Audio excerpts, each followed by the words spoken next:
I recently finished watching episode 6, and for such a seemingly chill episode throughout, actually I shouldn't say that because some pretty big things happened, but oddly while watching it, it felt rather sort of chill.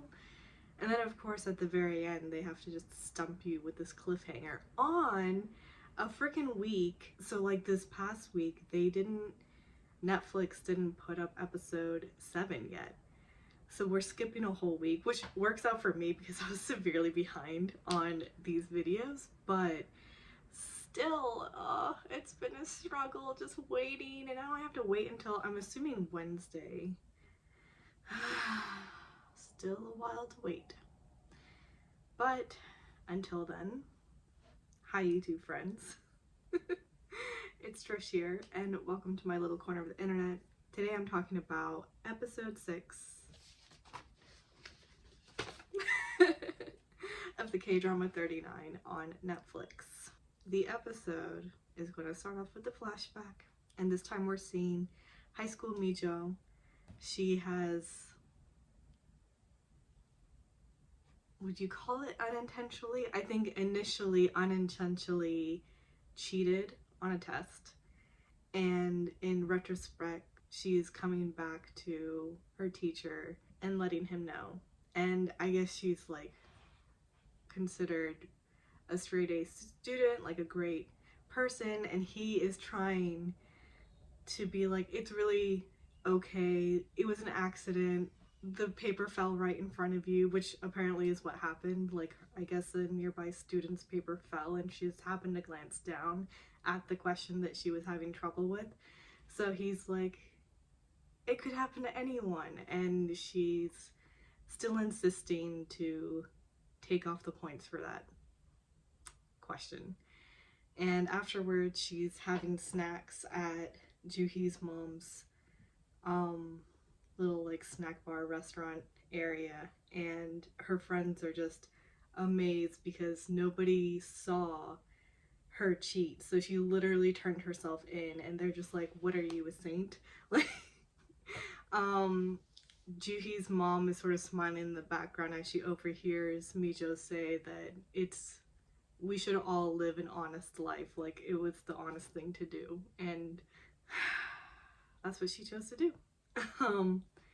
So the episode is picking up where episode 5 left off, which is Sonyu and Sowon have come, or they were waiting in the lobby for Mijo to come, and they're about to head out for dinner when his dad arrives and is wondering what the hell Sowon is doing over there, basically. And Mijo has stopped her from leaving. The dad instead sort of goes to Mijo and basically asks, who are you? But not in, he's doing it in a very sort of polite way, I guess. And so she introduces herself, and he guesses that she's the director at this place, and he sort of lets her know. He's got this very like, and he used to be an assemblyman, so he has this very politician way of speaking. It's a weird sort of just polite. He's like, oh, what to do? Like, I came because I wanted to have dinner with my son, and Sonyu is trying to sort of disperse the situation and be like, well, I have plans, I will contact you later. His dad continues to talk to Mijo and is like, can I join you guys? And she sort of hesitates but says like it's not a problem to her. And so someone sort of takes this as her escape route and is like, okay, well, you know, I'll meet with you guys later, and tries to leave, but then he stops her and says that she should join them, and it's nice to see her. But there's a very like awkwardness around the way he says it. It's, well, frankly for me, quite triggering. Anyway, so they go to have dinner. Sonyu's dad is asking Mijo about her dad and what does he do, and so she, you know, it's just politely responding to him, and Sonyu's like, you know, we should eat. basically stop pestering her. And notices that So-won isn't really touching her food, and so he gently asks her, is there something else that you'd like? And her dad takes this as a moment to low-key lecture her. Well, I don't know if it's really that low-key, actually. He sort of lectures her about how this has always been an issue with her. She hasn't changed. And she asks for clarification, and he says that you make things uncomfortable. You don't know how to read the room. And she then quietly mentions it's probably because I'm an orphan. You know, whenever I was walking on eggshells as a child, you'd always point that out, that stop acting like an orphan. And she sort of gets up to leave, and Mijo then speaks up and says that orphans can't help but act uncomfortable or anxious or whatever. She explains that it's because, like, even though they may be in a loving family and they go to a good school and they go to med school and then they open their own clinic, there's a small part inside that will always feel anxious because they are an orphan. And so he sort of concedes slightly to that and says, yeah, I guess it can't be helped. So then Mijo says that that's probably why my adoptive parents held me so close. So this was her way of letting him know that she is adopted. And so he does sort of get startled at hearing this. She's like, I just wanted to explain it to you that all orphans act like this. They will always be anxious, no matter the situation. He composes himself and says that he respects her adoptive parents for raising her so well, and that maybe he's failed in that. Like, he apologizes to So-won that they did not offer the same sort of environment to So-won. So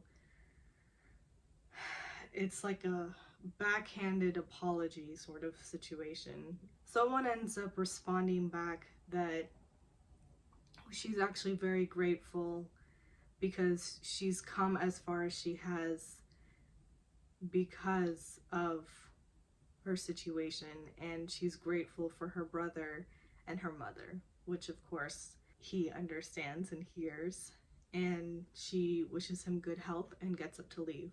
Sonyu is going to get up, but Mijo tells him to please stay, and she thanks the dad and she goes after So-won.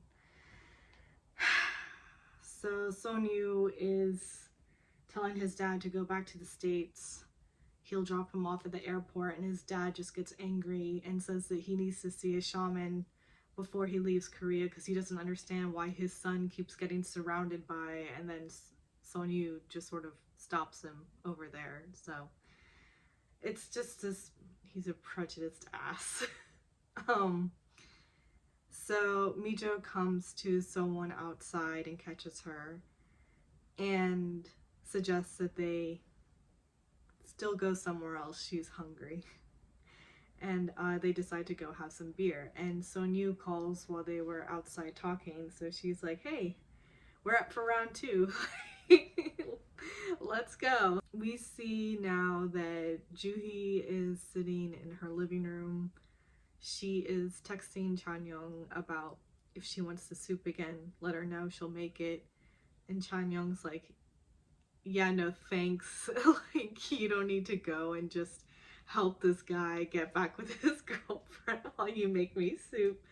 But she does suggest that Juhee ask her mom if anyone way back in the day had talked about an orphanage. The name of the shop was listed on Mijo's papers, so that's the really only clue that she has. Juhee's mom comes and sits with her, and they're peeling anchovies.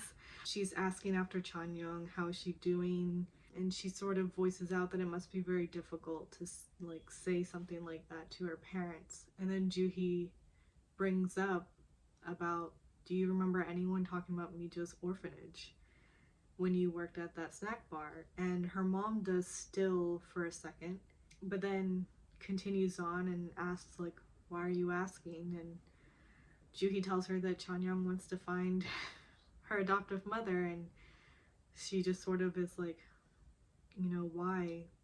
Mijo's doing so well, and Juhi's like, she is, isn't she? So they're very proud of like how Mijo has grown up. So round 2 is going on. Mijo and So-won are bonding over how they come from the same orphanage, and you know, So-won has asked her about has she always visited the orphanage, and Mijo says that in the beginning she didn't. She still had friends over there that hadn't been adopted yet, so she felt bad, but her mom and her sister would go. And around high school is when she started going, and now she visits often. And Son-yu, you know, he just tries to say that maybe we should all go visit sometime. But So-won is looking sort of uncomfortable with the idea, and Mijo catches on and is like, oh, it's not for everyone, like not everyone does that, but also makes sure to tell her that, but if you do ever want to go, let me know and I'll go with you. And so she cheers her again, and then Mijo looks at Son-yu, who sort of smiles at her, and they're protective of So-won together, and it's so cute. I think in between that, yeah, we see Juhi's mom in her room, and she's pulled out prison papers, and it's got a prisoner's name on there, and we hear her say out loud that if you had raised her, she wouldn't have ended up as well as she has. So she does know who Mijo's mom is. And who knows, like maybe they're related, or was she in prison as well? I can't see that happening. She seems like such a sweet old lady, but not to say that sweet old ladies can't end up in prison though. So very curious as to what the story is over there. But anyway, Mijo and So-won and Son-yu are on the street after coming out of the bar, and Mijo says that she has to go see someone, which So-won is now teasing Son-yu, like, oh, she's gonna go see someone after she's been drinking, you should watch out. And Mijo's like, no, this friend is very charming, yes, but there's nothing to be worried about. So Son-yu gets like a knowing look, so he knows, and she goes in a cab and drives off, and we see Chanyeong coming home, and she looks over and sees that Mijo is sitting on the swing set alone. The scene is so cute.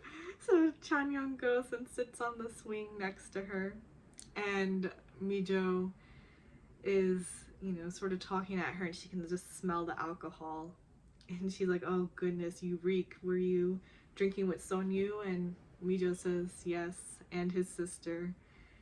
And Chanyeong sort of gets quiet, and you know, she's just sort of thinking over that, and Mijo's like, why are you jealous? And Chanyeong's like, please, like I am in any position to be jealous. But she says it's nice to hear that she's making new friends, because when she's gone, Mijo's gonna be really bored. Which, things get silent, and then she looks over and you see Mijo with her head down, and she's just crying soft. She's just crying. And Chanyeong's like, oh my goodness, like look at you. And Mijo vows that she's gonna quit drinking, and Chanyeong's like, why would you do that? Like, it's such a good thing. And she's like, it's because all the alcohol turns into tears. And she's just bent over further and just crying. And then Chanyeong's watching her, and she starts to cry, so both of them are just sitting on their swings crying.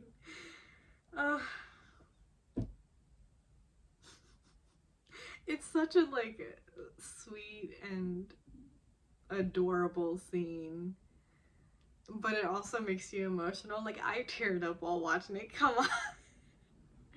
Because it's still so sad, but it's like